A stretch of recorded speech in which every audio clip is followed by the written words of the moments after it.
The Storyteller presents My Greatest Olympic Prize by J.C. Owens. James Cleveland J.C. Owens. Born 1913, died 1980. Was an American track and field athlete who specialized in sprints and long jump. He participated in the 1936 Summer Olympics in Berlin, Germany, where he achieved international fame by winning 4 gold medals, one each in the 100 meters, 200 meters, long jump, and as member of the 4 into 100-meter relay race team.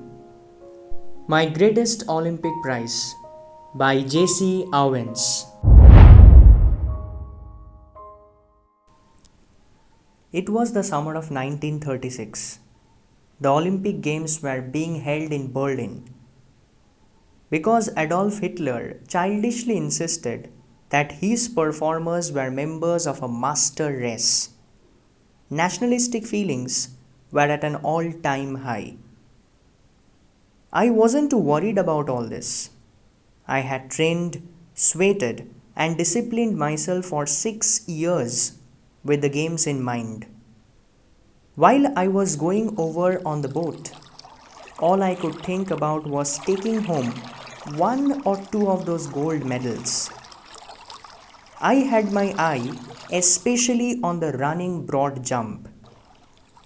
A year before, as a sophomore at Ohio State University, I had set the world's record of 26 feet 8 and 1/4 inches. Everyone kind of expected me to win that Olympic event hands down. I was in for a surprise when the time came for the broad jump trials. I was startled to see a tall boy hitting the pit at almost 26 feet on his practice leaps. He turned out to be a German named Lars Long. I was told that Hitler had kept him under wraps, evidently hoping to win the jump with him. I guessed that if Long won, it would add some new support to the Nazis' Aryan superiority theory. After all, I am a Negro. A little hot under the collar about Hitler's ways, I determined to go out there and really show Der Führer and his master race who was superior and who wasn't.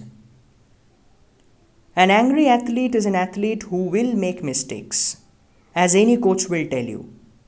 I was no exception. On the first of my 3 qualifying jumps, I leaped from several inches beyond the takeoff board for a foul. On the second jump, I fouled even worse. Did I come 3,000 miles for this?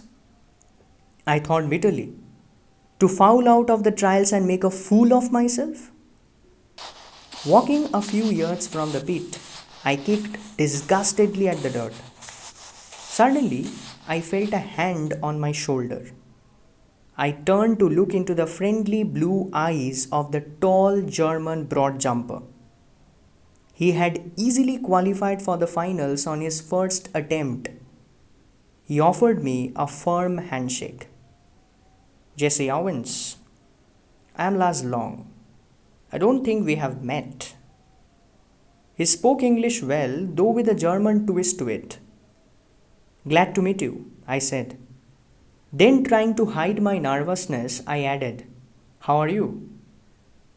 I'm fine. The question is, how are you? What do you mean? I asked. Something must be eating you, he said, proud the way foreigners are when they have mastered a bit of American slang. You should be able to qualify with your eyes closed. Believe me, I know it. I told him, and it felt good to say that to someone.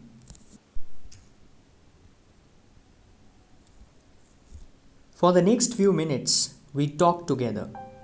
I didn't tell Long what was eating me, but he seemed to understand my anger and he took pains to reassure me.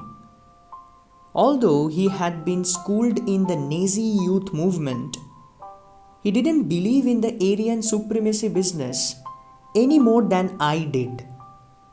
We laughed over the fact that he really looked the part though. An inch taller than I, he had a lean, muscular frame, clear blue eyes, blonde hair, and a strikingly handsome chiseled face.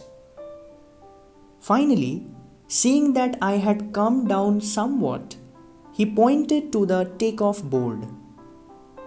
"Look," he said, "why don't you draw a line a few inches in back of the board and aim at making your takeoff from there? You will sure not to foul and you'll certainly ought to jump far enough to qualify. What does it matter if you are not first in the trials? Tomorrow is what counts."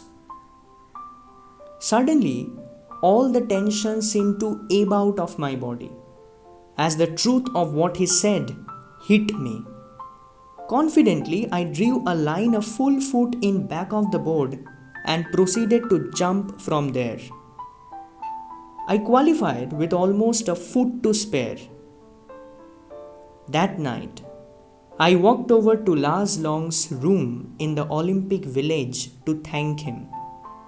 I knew that if it hadn't been for him, I probably wouldn't be jumping in the finals the following day. We sat in his quarters and talked for 2 hours about track and field, ourselves, the world situation, and a dozen other things. When I finally got up to leave, we both knew that a real friendship had been formed. Lars would go out to the field the next day trying to beat me if he could. But I knew that he wanted me to do my best, even if that meant my winning. As it turned out, Lars broke his own past record.